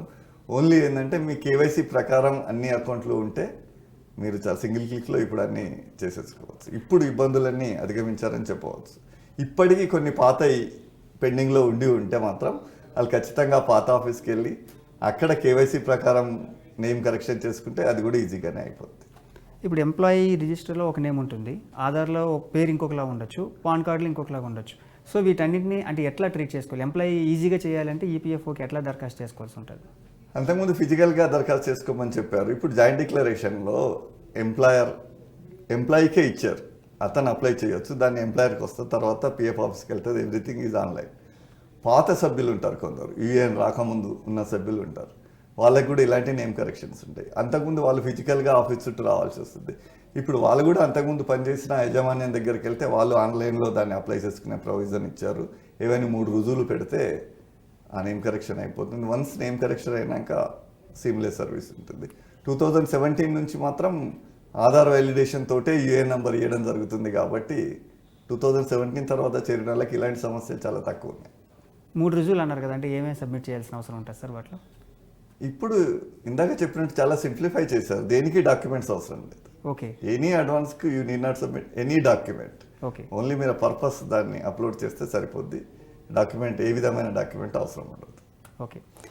సో ఇప్పుడు భవిష్య నిధి అని చెప్తూనే విత్డ్రాల్ చేసినప్పుడు ఇన్కమ్ ట్యాక్స్ కట్ చేస్తున్నారు. అసలు ఇది ఎంతవరకు సంబంధించాం? ఎందుకంటే ఉద్యోగులకు ఆర్థికంగా ఖచ్చితంగా నష్టం ఉంటుంది. యాక్చువల్లీ ఇది కొద్దిగా వైవిధ్యమైన ప్రశ్న. ఇందులో 2 చట్టాలు ఇమిడి ఉన్నాయి, employees provident fund act as well as income tax act. Income tax యాక్ట్లో చెప్పింది ఏంటంటే ప్రావిడెంట్ ఫండ్లో 5 years లోపు విత్డ్రాల్ చేస్తే అతనికి ట్యాక్స్ ఎగ్జెంప్షన్ అనేది వర్తించదు. 5 years లోపు సర్వీసు అమౌంట్ 50,000కి మించి ఉంటే 20,000 ఉండే ఫస్ట్లో దాన్ని 50,000 పెంచారు. మించి ఉంటే మాత్రం ఖచ్చితంగా ట్యాక్స్ కట్టాల్సి వచ్చింది. యాక్చువల్లీ ఇది ఎందుకు పెట్టారని ఆలోచించినప్పుడు భవిష్య నిధి అనే పర్పస్ని డిఫీట్ చేస్తుంది. మీరు 5 సంవత్సరాల లోపల దాన్ని తీసుకున్నప్పుడు 5 సంవత్సరాలకు మించి ఉంచితే మీరు ఏదో పర్పస్ఫుల్గా ఉంచినట్టు. 5 సంవత్సరాలకు మించి లోపలే డ్రా చేస్తున్నారంటే అది భవిష్య నిధి కానే కాదని ఆ స్పిరిట్తో దానికి ట్యాక్సింగ్ ప్రొవిజన్ పెట్టారని నేను అనుకుంటున్నాను. ఈడీఎల్ఐ అంటే employee deposit linked insurance scheme. చనిపోయిన వ్యక్తి కుటుంబానికి 7 లక్షల రూపాయల సుమారుగా ఇస్తారని చెప్తున్నారు. కానీ కొన్ని కారణాలు చెప్పి ఆ మొత్తాన్ని బాగా తగ్గిస్తున్నారు. ఇది నిజంగా చాలా బాధపడాల్సిన విషయం. కనీస సర్వీస్ అకౌంట్ బ్యాలెన్స్ అని లేదా మరో కారణం అని చెప్పి ఇలా వివిధ కారణాలు చూపించి ఆ మొత్తాన్ని తగ్గిస్తున్నారు. అసలు దీని ఉద్దేశం ఏంటి?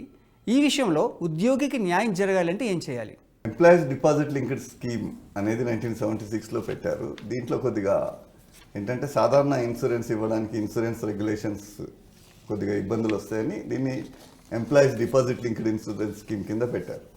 ఈ డిపాజిట్ లింక్డ్ పెట్టడంలో ఉద్దేశం ఏంటంటే ఎంప్లాయీని సేవింగ్స్ ప్రోత్సహించడానికి. అంటే నువ్వు డబ్బులు ఎక్కువ ఉంచుకుంటే మీ ఫ్యామిలీకి దురదృష్టవశాత్తు ఏమైతే ఫ్యామిలీకి ఎక్కువ డబ్బులు వస్తాయి. అది అందుకని దాన్ని డిపాజిట్ లింక్డ్ ఇన్సూరెన్స్ స్కీమ్ అన్నారు. మీరు అన్నట్టు ఇది అందరికీ 7 లక్షలు కాదు, గరిష్ట పరిమితి 7 లక్షలు. దీంట్లో క్యాలిక్యులేషన్ ఎలా ఉంటుందంటే, గరిష్ట క్యాలిక్యులేషన్ చెప్తాను ఫస్ట్. నెలకి 15,000 శాలరీ మన గరిష్ట వేతన పరిమితి ఇంటూ 35 మంత్స్ శాలరీ అంటే 5,25,000 ఒక పార్ట్. రెండో పార్ట్ ఏంటంటే అతని మ్యాక్సిమం బ్యాలెన్స్లో 50% ఆఫ్ ద బ్యాలెన్స్ అంటే అప్ టు 1,75,000. అంటే సపోజ్ 3.5 లక్షల బ్యాలెన్స్ ఉన్న ఆయనకి 50% అంటే 1,75,000 అవుతుంది. అప్పుడు అతనికి ఖచ్చితంగా 7 లక్షలు వస్తాయి. కానీ 3.5 లక్షలకు తక్కువ ఉన్న వాళ్ళకి ఈ 50% బ్యాలెన్స్లో 7 లక్షలకు తగ్గే అవకాశం ఉంది. ఇది కేవలం వాళ్ళ డిపాజిట్ మీద డిపెండ్ అయిపోతుంది కాబట్టి ఉంది. ఇంకా ముఖ్యమైన విషయం ఏంటంటే ఇంతకుముందు దీంట్లో మినిమం అష్యూర్డ్ బెనిఫిట్ ఏమో లేకుండా ఉండేది లాస్ట్ 3 years బ్యాక్ వరకు. అప్పుడు ఏమవుతుందంటే మరీ చిన్న అమౌంట్స్ వచ్చాయి ఈ క్యాలిక్యులేషన్తో పోలిస్తే. ఇప్పుడు ఏం చేశారంటే మినిమం 1 year ఒక్క సంస్థలోనే కాదు, వేరే 2-3 సంస్థలు మారినా కానీ 1 year కంటిన్యూస్ సర్వీస్ ఉంటే అతని వేతనం ఎంతన్నా ఉండని, అతని బ్యాలెన్స్ ఎంతన్నా ఉండని 2.5 లక్షలు అష్యూర్డ్ బెనిఫిట్ ఇస్తున్నారు. అంటే ఇప్పుడు ఖచ్చితంగా 2.5 లక్షల రూపాయల వరకు అయితే ఎంప్లాయీ 1 year సర్వీస్ ఉంటుంది. మినిమం 1 year 1 year సర్వీస్ ఉంటే. రెండోది ఏంటంటే 1 year సర్వీస్ లోపు చనిపోయిన వాళ్ళకి కూడా మినిమం 50,000 బెనిఫిట్ ఇస్తున్నారు. ఓకే. కాబట్టి ఇప్పుడు ఈడిఎల్ఐ స్కీమ్ చాలా మంచి స్కీమ్ అని చెప్పుకోవచ్చు. ఇందులో ఎంప్లాయీ కాంట్రిబ్యూషన్ ఏమి ఉండదు, ఓన్లీ ఎంప్లాయర్ కాంట్రిబ్యూషన్ ఉంటుంది. ఓన్లీ థింగ్ మీ బ్యాలెన్స్ ఎక్కువ ఉంటే మీకు ఎక్కువ బెనిఫిట్ వచ్చే అవకాశం. సో అంటే ఆ బ్యాలెన్స్ని తగ్గించకూడదు, విత్డ్రాల్ చేసుకునే ఇది ఉంటే మాత్రం ఇలాంటి వాటిని కోల్పోవాల్సిన ప్రమాదం ఉంటుంది. ఓకే. పిఎఫ్ ద్వారా వచ్చే పెన్షన్ గవర్నమెంట్ ఇచ్చే వృద్ధుల రాయితీ కంటే తక్కువ ఉంటుంది. కష్టపడి 10 ఏళ్ళు పనిచేసినా కూడా ఫ్రీగా వచ్చే గవర్నమెంట్ పెన్షన్ కన్నా తక్కువ ఉంటుంది. ఇది కూడా బాధపడాల్సిన విషయమే. మరి దీనికి పరిష్కారం ఏంటి, మీ అభిప్రాయం ఏంటి? ఇది మనం ఇంతకుముందు చర్చించిన విధంగా దాదాపు 81 లక్షల మంది పెన్షన్లలో 32 లక్షల మంది కేవలం 1,000 రూపాయల పెన్షన్ మాత్రమే పొందగలుగుతున్నారు. పెన్షన్ స్కీమ్ ప్రారంభించి 30 సంవత్సరాలు గడిచిన ఈ విధమైన పరిస్థితి ఉండడం నిజంగా ఆలోచించాల్సిన విషయం. నా అభిప్రాయం ఏంటంటే గవర్నమెంట్ యాక్చువరియల్ వాల్యుయేషన్స్కి ఈపీఎఫ్ఓ డాటా కరెక్ట్ ఇచ్చి కరెక్ట్ రిజల్ట్ వచ్చినప్పుడు అప్పుడు నిజంగా ఇప్పుడు ఇందాక మనం చర్చించాము ఏంటంటే 3,000 పెన్షన్ ఇవ్వాలంటే 10,000 కోట్లు అవసరం పడుతుంది. మన బడ్జెట్ అవుట్లేనే 2.5 లక్షల కోట్ల అవుట్లే ఉంటుంది దాదాపుగా. అందులో 10,000 కోట్లు అనేది చాలా చిన్న మొత్తం. ఒకవేళ యాక్చువల్ వాల్యుయేషన్స్లో నిజంగా అన్ని డేటా ఇచ్చినప్పుడు కూడా ప్రభుత్వం సహాయం చేయాల్సి వస్తే ప్రభుత్వం ఖచ్చితంగా ఈ విషయంపై స్పందించి దీన్ని పెంచాల్సిన అవసరం ఉందని భావిస్తుంది. అంటే మీరు ఇందాక చెప్పినట్టుగా 4,500 రూపాయలు మొత్తం లభించే అవకాశం ఉంటుందంటారా? ప్రస్తుతం అయితే మనకున్న సమాచారం ప్రకారం 3,000 రూపాయల పెన్షన్ పెంచే అవకాశం ఉందని చెప్తున్నారు. అంతిమ నిర్ణయం వచ్చే వరకు ఖచ్చితమైన సమాచారం చెప్పలేం. ఒక వ్యక్తి ఒక కంపెనీలో జాబ్ మానేసి వేరే కంపెనీలో జాయిన్ అవుతాడు, కానీ పాత కంపెనీ తన పిఎఫ్ అకౌంట్లో అమౌంట్ జమ చేయదు. అలాంటప్పుడు ఆ ఉద్యోగి ఏం చేయాలి? పాత కంపెనీలో పిఎఫ్ జమ చేయకుండా కొత్త కంపెనీలో జమ అయినప్పుడు అతను ఖచ్చితంగా పాత కంపెనీ ఏ పిఎఫ్ ప్రాంతీయ కార్యాలయం పరిధిలో ఉందో అక్కడ ఈపీఎఫ్ఓలో ఒక మంచి ప్రొవిజన్ ఉంది. ఏంటంటే ఈపీఎఫ్ఐజిఎంఎస్ అని ఒక దాంట్లో పోర్టల్లో అతను అప్లోడ్ చేస్తే వాళ్ళు వెరిఫై చేసి రిప్లై ఇస్తారు. ఒక నిజంగానే కట్టకుంటే దాన్ని రికవరీ చేసే చర్యలు కూడా తీసుకుంటారు. ఇందాక చెప్పినట్టు ఎంప్లాయీస్ ఈ ఉద్యోగులు ఖచ్చితంగా గమనించాల్సిన విషయం ఏంటంటే పెన్షన్ స్కీమ్లో గ్యారంటీ ప్రొవిజన్ ఉంది. ఖచ్చితంగా సర్వీస్ ట్రాన్స్ఫర్ చేయించుకొని అతను పెన్షన్ అర్హత పొందే అవకాశం మాత్రం ఉంటుంది. అంటే ఒక్కొక్కసారి ఎగ్జిట్ డేట్ కూడా వేయరు కొన్ని యాజమాన్యాలు. సో అటువంటిప్పుడు ఎంప్లాయీ ఏం చేయాలి? ఇప్పుడు ఎగ్జిట్ డేట్ వేయకుంటే ఎంప్లాయీకి ఎగ్జిట్ చేసి వేసుకునే ఆప్షన్ ఇచ్చారు. సమ్ సర్టెన్ పీరియడ్లో ఒకవేళ ఎంప్లాయర్ అప్రూవ్ చేయకుంటే అది ఆటోమేటిక్గా ఎగ్జిట్ డేట్ వేసుకునేవచ్చు. ఈపీఎఫ్ గరిష్ట వేతన పరిమితి త్వరలో పెరగనుందని తెలుస్తుంది. అంటే ప్రస్తుతం ఉన్న 15,000 రూపాయలను 25,000 రూపాయలుగా ఫిక్స్ చేయడానికి కేంద్ర ప్రభుత్వం ప్రయత్నిస్తుంది. నిజానికి గత 12 ఏళ్లుగా గరిష్ట వేతన పరిమితి పెరగలేదు. ఇప్పుడు పెంచడం వల్ల ఉద్యోగులకు లాభమా నష్టమా? యాక్చువల్లీ ఈపీఎఫ్ పథకం ప్రారంభం నుంచి మనం ఈ ప్రశ్నకు పరిశీలించాల్సి ఉంటుంది. ఈపీఎఫ్ స్కీమ్ 1952లో పెట్టారు. అప్పుడు మొదటి వేతన కమిషన్ గవర్నమెంట్ ఎంప్లాయీస్కి దాంట్లో కనీస వేతనం 55 రూపాయలు ఉండేది. ఈపీఎఫ్ వేతన పరిమితి పెట్టినప్పుడు 300 రూపాయల వేతన పరిమితి.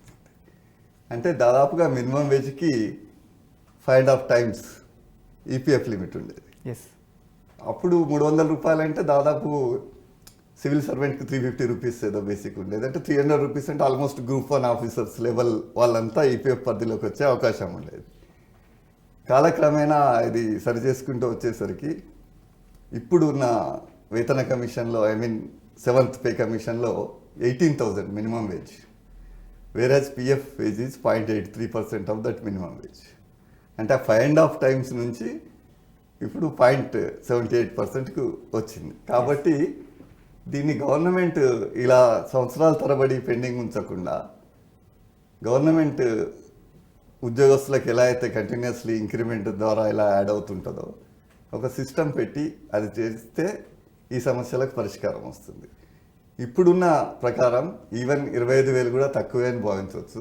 ఫైనాన్స్ మినిస్ట్రీ 25,000కు అప్రూవ్ చేసిందని వార్తలు వస్తున్నాయి. కానీ దీన్ని ఇంకా పెంచాల్సిన అవకాశం ఉంది.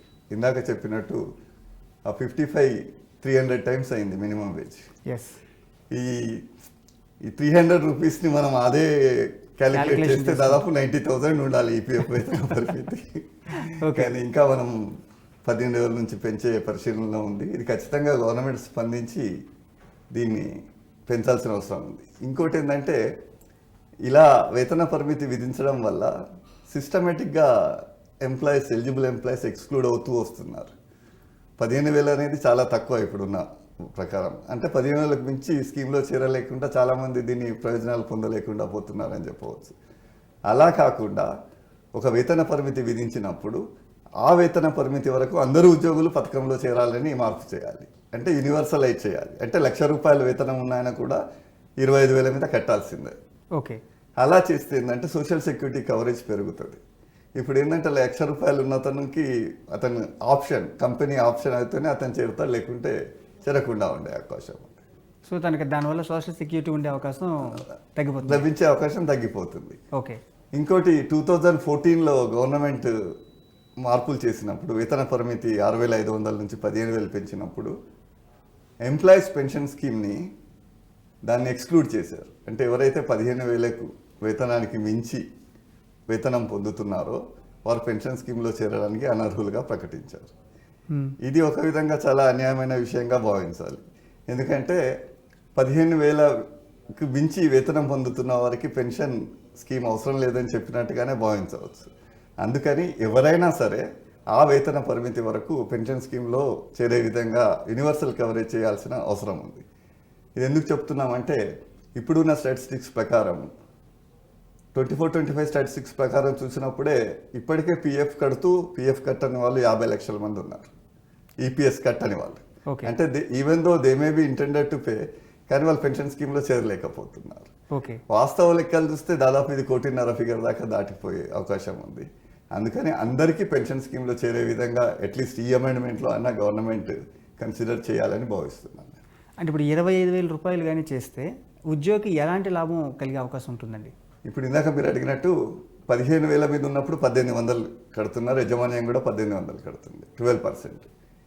25,000 చేసినప్పుడు ఆటోమేటిక్గా అది 3,000 రూపాయలకి వెళ్తుంది. ఇతని వేతనంలో నుంచి 3,000 కట్ కావడం వల్ల అతనికి ఎక్కువ సేవింగ్స్ ఉండే అవకాశం ఉంది. రెండవది, అతను పదవీ విరమణ చేసినప్పుడు పెన్షనబుల్ శాలరీ ఎక్కువ పెరిగి పెన్షన్ ఎక్కువ వచ్చే అవకాశం ఉంటుంది. కాబట్టి వేతన పరిమితి పెంచాల్సిన అవసరం ఉంది. ఇక్కడ ఇంకో విషయం చెప్పుకోవాలి. ఈ వేతన పరిమితి పెంపు గురించి సుప్రీంకోర్టులో పిల్ వేశారు జనవరి 2026లో. అప్పుడు సుప్రీంకోర్టు మహేశ్వరి గారి బెంచ్ సుప్రీంకోర్టు 4 months టైం ఇచ్చింది గవర్నమెంట్కి to examine and finalise it అని. బహుశా ఆ ఎఫెక్ట్ కూడా ఉండి ఉంటుంది ఈ పెంపుదలలో అతి త్వరలో. అంటే ఇప్పుడు వచ్చిన వార్తలు ఏంటంటే ఫైనాన్స్ మినిస్ట్రీ అప్రూవ్ చేసిందని, తర్వాత అది కేబినెట్కి వెళ్ళాలి, కేబినెట్కి వెళ్ళి గెజిట్ నోటిఫికేషన్ రావాలి. మేబీ అందులో వచ్చిన న్యూస్ ప్రకారం April 27 నుంచి అని రాశారు. ఓకే, అది మనం వేచి చూడాల్సిందే. ఈపీఎఫ్ఓ ఇప్పటికే కొత్త ఈపీఎఫ్ 26, ఈపీఎస్ 26 పథకాలను అందుబాటులోకి తీసుకొచ్చింది. అసలు ఇవేంటి, వీటి గురించి వివరిస్తారా? ఇందాక చెప్పినట్టు ఈ కొత్త చట్టాలు కార్మిక కోడ్లో భాగంగా employees provident fund scheme, employees deposit linked scheme, employees pension scheme అన్ని 1952 ప్లేస్లో 26, పెన్షన్ స్కీమ్ 1995 ప్లేస్లో 26, ఈడిఎల్ఐ స్కీమ్ 1976 ప్లేస్లో 26. ఇందులో పెద్దగా మార్పులు ఏం చేయలేదు, కానీ ఇందాక చెప్పినట్టు ఒకటి వేతన నిర్వచనంలో మార్పులు చేశారు, అది చట్టంలోనే మార్పులు చేశారు. ఇందాక చెప్పినట్టు ఈ పాక్షిక ఉపసంహరణలు, అంతిమ ఉపసంహరణలో చాలా మార్పులు చేశారు. అయితే ఇంతకుముందు ఉన్న లిమిట్స్, ఇంతకుముందు ఏముంటుండే అంటే ఇప్పుడు మ్యారేజ్ అడ్వాన్స్ తీసుకున్నప్పుడు కానీ, ఇంట్లో ఎవరికైనా విద్య గురించి తీసుకున్నప్పుడు కానీ ఎంప్లాయీ షేర్లో 50% తీసుకునే అవకాశం ఉంది. కానీ ఇప్పుడు ఆ మినిమం బ్యాలెన్స్ 25% తీసేసి మీరు ఏ అడ్వాన్స్ తీసుకున్నా 100% బ్యాలెన్స్ రిలీజ్ అయిపోతుంది. ఎనీ అడ్వాన్స్ అంటే మీరు హౌస్ బిల్డింగ్ అడ్వాన్స్ పెట్టుకోండి, మ్యారేజ్కి పెట్టుకోండి, అంటే అన్లెస్ యూ ఆప్ట్, మీరు తక్కువ కూడా ఆప్ట్ చేసుకోవచ్చు. మీరు ఆప్ట్ చేసుకుంటే 100% అడ్వాన్స్ తీసుకోవచ్చు. ఇదే మేజర్, అంటే ఉద్యోగస్తుల తరఫు నుంచి చేసిన మేజర్ చేంజ్ మాత్రం ఈ ఈజ్ ఆఫ్ లివింగ్ కింద విత్డ్రాల్స్లో చాలా సులువుగా చేశారు. పిఎఫ్ విషయంలో ఒక వ్యక్తి ఉద్యోగంలో జాయిన్ అయినప్పటి నుంచి రిటైర్మెంట్ వరకు ఎలాంటి ప్లాన్తో వెళ్తే ఆర్థికంగా ప్రయోజనం ఉంటుంది? ఉద్యోగి ఇది భవిష్య నిధిని కేవలం భవిష్య నిధిగానే చూడాలి. దీన్ని సేవింగ్స్ బ్యాంక్ లాగా ఆపరేట్ చేస్తే మాత్రం ఖచ్చితంగా ఆ పర్పస్ డిఫీట్ అయ్యే అవకాశం ఉంది. ఉద్యోగి ముఖ్యంగా తీసుకోవాల్సిన జాగ్రత్త ఏంటంటే, దాదాపు దేశంలో ఉన్న ఏ ఆర్థిక సంస్థలు ఇవ్వనంత ఇంట్రెస్ట్ ఇప్పుడు ఈపీఎఫ్ఓ 8.25 ఇస్తుంది. ఈపీఎఫ్ఓలో 8.25 ప్లస్ కాంపౌండింగ్, అంటే ఈ మంత్ కట్టిన contribution next month it will earn interest. So 8.25 అని చెప్పడంగానే అది 8.79 వరకు వెళ్తుంది. కాబట్టి దీన్ని దృష్టిలో పెట్టుకొని అత్యవసరం అయితే తప్ప పిఎఫ్ విడ్రాల్ చేయకూడదు. చాలా ఖచ్చితంగా ఇంకా తప్పనిసరి అది విడ్రాల్ చేయాల్సిన పరిస్థితి ఉన్నప్పుడు దాన్ని ఎలాగో చేసుకోవాల్సి వస్తుంది. అందుకని దీన్ని సేవింగ్స్ బ్యాంక్ లాగా ఆపరేట్ చేయకుండా దీన్ని చాలా ఖచ్చితంగా ప్రణాళికాబద్ధంగా ఉపయోగించుకుంటే దాని purpose, spirit of the enactment, అంటే దాని ఆబ్జెక్టివ్ నెరవేరే అవకాశం ఉంది. రిటైర్మెంట్ సమయంలో మంచి డబ్బుల అవకాశం ఉంది. చిన్న చిన్న సర్వీస్లకు కూడా పెన్షన్ ఫండ్ విత్డ్రా చేసేసుకొని మళ్ళీ 4 ఏళ్ళు సర్వీస్ చేసి ఆ 4 ఏళ్ళ సర్వీస్ది పెన్షన్ ఫండ్ డ్రా చేసేసుకొని మళ్ళీ 4 ఏళ్ళు చేసి ఇలా చేసి 58 ఏళ్ళు నిండే వరకు అతను కేవలం 10 సంవత్సరాల లోపే ఉండి పెన్షన్ ఎలిజిబిలిటీ లేకుండా పోయే అవకాశం ఉంది. కాబట్టి ఎట్టి పరిస్థితుల్లో పెన్షన్ ఫండ్ మాత్రం అసలు విత్డ్రా చేసుకోకూడదు. భవిష్య నిధి మాత్రం అత్యవసరం అన్నప్పుడు మాత్రమే విత్డ్రా చేసుకుంటే బాగుంటుంది. ఈపీఎఫ్ఓలో అధిక వేతనం మీద పెన్షన్ మంజూరు చేస్తున్నారు కదా, అసలు ఈ సమస్య ఏంటి? అంటే ఇది అందరికీ వర్తించదా? ఇది అధిక వేతనం సమస్య అనేది దాదాపు 2016-17లో ప్రారంభమైంది. ఇది అందరికీ వర్తించదు. ఎందుకంటే కొన్ని యాజమాన్యాలు కానీ ఉద్యోగస్తులు కానీ కేవలం 15,000 రూపాయల మీదనే మొదటి నుంచి కాంట్రిబ్యూషన్ కడతారు. అంటే ఆయన వేతనం ఎక్కువ ఉన్నా కానీ, సపోజ్ 20,000 ఉన్నా కానీ ఆయన పిఎఫ్ కాంట్రిబ్యూషన్ 15,000 మీదనే కట్టారు. కాబట్టి అతనికి అధిక వేతనం మీద పెన్షన్ అడిగే హక్కు కానీ లేదు, అక్కడ ప్రొవిజన్ లేదు. అధిక వేతనం ఎవరికి వచ్చిందంటే కొన్ని సంస్థలు, కొన్ని ప్రత్యేకించి కొన్ని ప్రభుత్వ రంగ సంస్థలు వాస్తవ వేతనం అంటే 15,000కి మించి అతను 20,000 ఉన్నా 30,000 ఉన్నా దాని మీదనే పిఎఫ్ కట్టారు. కట్టినప్పుడు నాకు పెన్షనబుల్ శాలరీ ఏదైతే మనం 15,000 డిఫైన్ చేస్తున్నామో అది నేను 70,000 మీద కట్టినప్పుడు నా పెన్షనబుల్ శాలరీ 70,000 లెక్క కట్టాలనేది వాళ్ళ వాదన. సాధారణంగా పెన్షన్ ఫార్ములా ఏంటి? Pensionable salary into pensionable service divided by 70. ఇక్కడ అందరికీ 15,000 ఉంటుంది పెన్షనబుల్ సర్వీస్. ఈ అధిక వేతనం మీద కట్టిన ఆయనకి పెన్షనబుల్ సర్వీస్ 70,000 అవుతుంది. ఆయన 70,000 ఖచ్చితంగా అతనికి పెన్షన్ పెరుగుతుంది. కొందరికి 30,000 వస్తుంది, కొందరికి 40,000 వస్తుంది. దీన్ని ఆర్సి గుప్తా అనే అతను కోర్టులో ఛాలెంజ్ చేశాడు, హిమాచల్ ప్రదేశ్ కోర్టులో. అప్పుడు గవర్నమెంట్ దాన్ని హయ్యర్ వేజ్ పెన్షన్ ఇవ్వాలని చెప్పి ఇచ్చింది. ఇచ్చిన తర్వాత అందరికీ పెన్షన్ స్టార్ట్ అయింది. తర్వాత మళ్ళీ దాని మీద మళ్ళీ కొందరు కోర్టుకు వెళ్ళారు. కోర్టుకు వెళ్ళినప్పుడు 22లో సునీల్ కుమార్ వర్సెస్ ఈపీఎఫ్ఓ ఒక జడ్జిమెంట్ వచ్చింది. అందులో ఏం చేసిందంటే అంతకుముందు ఆప్షన్ ఇచ్చి ఉన్న వాళ్ళు మాత్రమే అర్హులు, 2014 తర్వాత సర్వీస్ ఉన్న వాళ్ళు మాత్రం ఇప్పుడు కూడా ఆప్షన్ ఇచ్చుకోవచ్చు అని చెప్పారు. ఈ ఆప్షన్స్ అన్ని డిసెంబర్ 22లో వచ్చింది కదా, దాదాపు జూలై 25 వరకు ఆప్షన్ ఎక్స్టెన్షన్ ఎంప్లాయర్ దీనికి ఇచ్చేసి జూలై 23లో ఈ ఆప్షన్స్ అన్ని క్లోజ్ చేశారు. ఎవరైతే అప్పుడు జాయింట్ ఆప్షన్ ఇచ్చారో అందులో కొంతమందికి దాదాపుగా 17 లక్షల అప్లికేషన్స్ వచ్చాయి ఈపీఎఫ్ఓకి. 17 లక్షల్లో ఈపీఎఫ్ఓ నిర్వచనం ప్రకారం 1/9/2014 వాళ్ళు ఆల్రెడీ రిటైర్ అయినారు కాబట్టి వాళ్ళు సభ్యులుగా కారు, వాళ్ళు ఇప్పుడు సభ్యులు కాదు కాబట్టి వాళ్ళు ఇప్పుడు ఆప్షన్ ఇచ్చే అవకాశం లేదని డెఫినేషన్ తీసుకొని వాళ్ళకి 4 లక్షల మందిని వాళ్ళకి రిజెక్ట్ చేశారు. మిగతా 13 లక్షల్లో 4,40,000 మందికి డిమాండ్ నోటీసులు ఇచ్చారు. దాదాపు 3 లక్షల మందికి పెన్షన్ కూడా మంజూరైంది. కొంతమందికి 50,000, 70,000, ₹1,00,000 పెన్షన్ వచ్చే వాళ్ళు కూడా ఉన్నారు. ఈ సమస్య రిజెక్ట్ అయిన వాళ్ళు ఇంకా కొందరు అప్లై చేసుకుంటున్నారు, కొన్ని పరిశీలిస్తున్నారు. ఇప్పుడు మాత్రం ఫ్రెష్గా హయ్యర్ వేజ్ పెన్షన్కి ఆప్ట్ చేసుకునే లాంటి అవకాశం లేదు.